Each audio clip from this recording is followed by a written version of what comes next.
नमस्कार दोस्तों, आज का अपना टॉपिक है नीति आयोग। देखिए दोस्तों, नीति आयोग एक कार्यकारी संकल्प के द्वारा गठित किया गया केंद्रीय मंत्रिमंडल द्वारा सृजित। ये गैर संवैधानिक और गैर वैधानिक हुआ, मतलब ये संवैधानिक तो नहीं है। केवल कार्यकारी संकल्प के द्वारा केंद्रीय मंत्रिमंडल के द्वारा इसका गठन किया गया। कब?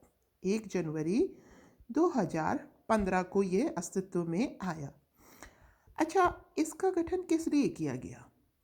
सहकारी संघवाद स्थापित करने हेतु। पहले कौन था? योजना आयोग था। तो वो क्या करता था? वो नॉर्मली योजनाओं का निर्माण करता था। पंचवर्षीय योजना जिन्हें हम कहते हैं, ठीक है। तो ये हमारा मेनली इकोनॉमिक सेक्टर से संबंधित था, है ना दोस्तों। और जो नीति आयोग है ये ओवरऑल चीज़ों को लेता है। तो यह सहकारी संघवाद स्थापित करने हेतु इसका निर्माण किया गया। उसके अलावा यह थिंक टैंक के रूप में सरकार के सभी स्तरों पर ज्ञान तथा रणनीतिक विशेषज्ञता प्रदान करता है सभी क्षेत्रों में। केंद्र व राज्यों को साथ लाकर विकासात्मक लक्ष्यों को पूरा करना, ये भी इसका कार्य है, ये भी इसके लक्ष्यों में से एक है। अब हम बात करते हैं, इंपॉर्टेंट है इसकी संरचना। तो इसके जो अध्यक्ष है वो होते हैं दोस्तों पीएम, ठीक है।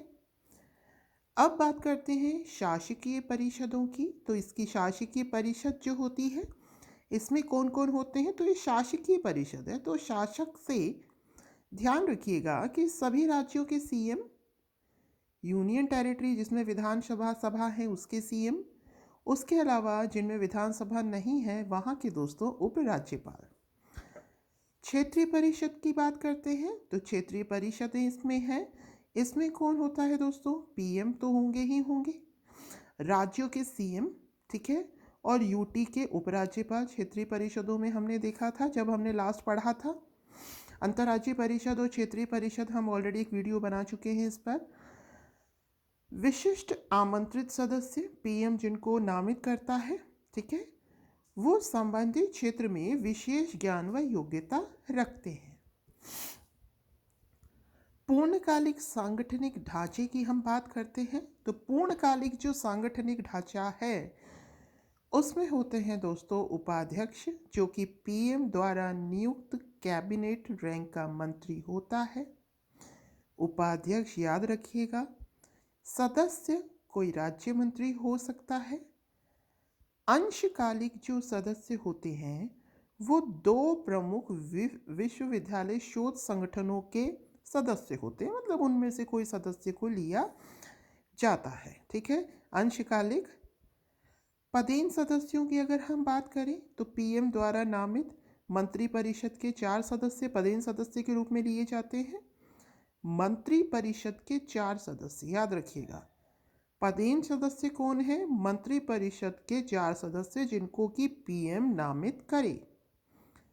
अंशकालिक सदस्य कौन है दोस्तों?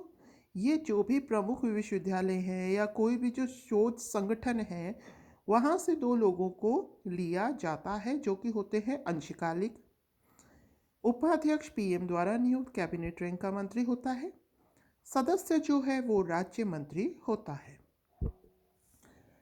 अब है मुख्य कार्यपालक अधिकारी, जो कि भारत सरकार के सचिव का पद है, के समकक्ष होता है, और इसका एक सचिवालय भी होता है। एक बार दोबारा इसकी संरचना पर गौर फरमाते हैं। देखिए, इसमें होता है अध्यक्ष, जो कि कौन होते हैं? पीएम होते हैं। इसकी शासकीय परिषद की बात करें तो देखिए, शासक से सभी जो स्टेट्स हैं उसके शासक मतलब सीएम आएंगे। यूनियन टेरिटरी जिसमें विधानसभा है उसके सीएम आएंगे। उसके अलावा दोस्तों उपराज्यपाल आएंगे। ये हो गई इसकी शासकीय परिषद। फिर हमने देखा था क्षेत्रीय परिषदें। तो क्षेत्रीय परिषदों की हम बात करें तो क्षेत्रीय परिषदों में राज्यों के कौन आते हैं? सीएम आते हैं, ठीक है। उसके अलावा जो यूनियन टेरिटरी है उसके कौन आते हैं दोस्तों? उपराज्यपाल आते हैं। किस में आते हैं? क्षेत्रीय परिषदों में। आगे है विशिष्ट आमंत्रित द्वारा। पीएम क्या करते हैं? विशिष्ट आमंत्रित सदस्य ठीक है, जो कि संबंधित क्षेत्र में विशेष ज्ञान व योग्यता रखते हैं। ये विशेष आमंत्रित सदस्य हैं। अभी तक हमने अध्यक्ष देखे, शासकीय परिषद देखी, क्षेत्रीय परिषद देखी, विशिष्ट आमंत्रित सदस्यों की बात करी। अब हम बात करते हैं पूर्णकालिक संगठनिक ढांचा, जो कि रहता ही है। उसमें है उपाध्यक्ष, जो कि पीएम द्वारा नियुक्त होते हैं, कैबिनेट रैंक के मिनिस्टर होते हैं, सदस्य राज्य मंत्री के दर्जे के मंत्री हैं। अंशकालिक सदस्यों में कोई भी जो फेमस विश्वविद्यालय है या जो भी शोध संस्थान है, उसके 2 सदस्य होते हैं। पदेन सदस्यों की यदि हम बात करें तो पीएम द्वारा नामित मंत्री परिषद के 4 सदस्य पदेन। तो पूर्णकालिक जो सांगठनिक ढांचा है दोस्तों, उसमें उपाध्यक्ष हैं, सदस्य हैं, अंशकालिक हैं, पदेन सदस्य हैं। उसके अलावा मुख्य कार्यपालक अधिकारी भी होते हैं और इसका एक सचिवालय भी होता है। आगे चलते हैं।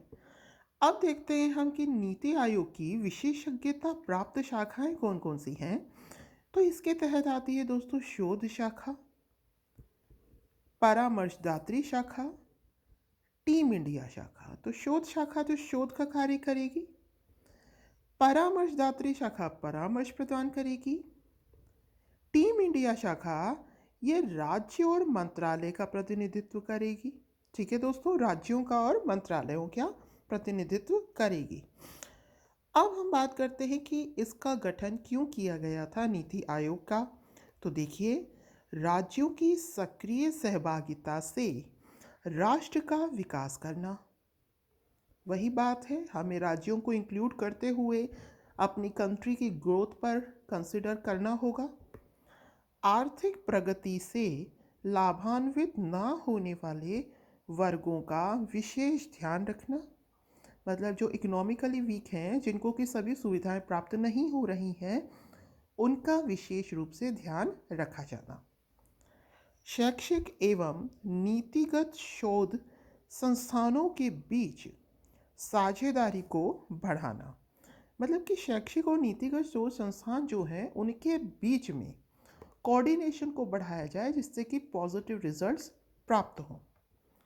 राष्ट्रीय एवं अंतर्राष्ट्रीय स्तरों के विशेषज्ञों, अन्य साझेदारी समुदायों के माध्यम से ज्ञान, नवाचार, रक्षा प्रणाली का सृजन करना। ठीक है दोस्तों, मतलब कि नेशनल और इंटरनेशनल लेवल पर जो भी विशेषज्ञ हैं या और साझेदारी समुदायों के माध्यम से कोई भी नवाचार हो रहा है या जो भी इंफॉर्मेशंस हैं, ज्ञान है, जो भी रक्षा प्रणाली है, इसको क्या करना, इसकी साझेदारी करना। धारणीय व सतत विकास के क्षेत्र में कार्य करना, वही जो हमारे सस्टेनेबल डेवलपमेंट गोल्स हैं, उनके अलग अलग जो पॉइंट्स हैं, उसके अलग अलग फील्ड में कार्य करना। प्रौद्योगिकी उन्नयन तथा कार्यक्रमों के पहलों हेतु क्षमता निर्माण, मतलब कि क्षमता निर्माण करना प्रौद्योगिकी उन्नयन और कार्यक्रमों के पहलों के लिए। ठीक है दोस्तों, तो ये था अपना नीति आयोग, जिसके हमने बात करी कि यह एक कार्यकारी संकल्प के द्वारा इसका गठन 1 जनवरी 2015 को किया गया। पहले क्या था, पहले योजना आयोग था, ऐसे ही एक एनडीसी था, नेशनल डेवलपमेंट काउंसिल था दोस्तों। ठीक है, उसको भी बंद कर दिया गया। ठीक है, उन दोनों की जगह फाइनली क्या लेकर आया गया, उसकी जगह नीति आयोग लेकर आया गया, जिसकी संरचना की हमने बात करी कि इसकी संरचना में जो अध्यक्ष होते हैं वो होते हैं पीएम, शासकीय परिषद, क्षेत्रीय परिषद, विशिष्ट आमंत्रित सदस्यों की बात करी। उसके अलावा हमने पूर्णकालिक सांगठनिक ढांचे की बात करी, फिर इसकी जो मेन शाखाएं हैं उनकी बात करी, फिर जो इसका उद्देश्य है उसकी बात करी कि राज्यों की सक्रिय सहभागिता से राष्ट्र का डेवलपमेंट करना, आर्थिक प्रगति से जो लाभान्वित ना होने वाले समुदाय हैं उनका विशेष ध्यान रखना। उसके अलावा शैक्षिक और नीतिगत शोध संस्थानों के बीच में साझेदारी को बढ़ाना, राष्ट्रीय और अंतर्राष्ट्रीय स्तर के विशेषज्ञों, अन्य साझेदारी समुदायों के माध्यम से ज्ञान, नवाचार, रक्षा प्रणाली का सृजन करना, धारणीय और सतत विकास के क्षेत्र में कार्य करना। इसके अलावा प्रौद्योगिकी उन्नयन तथा कार्यक्रम के पहलों हेतु क्षमताओं का निर्माण करना। तो ये था अपना नीति आयोग दोस्तों। कमेंट कीजिएगा, शेयर सब्सक्राइब कीजिएगा। Thank you. Have a nice day.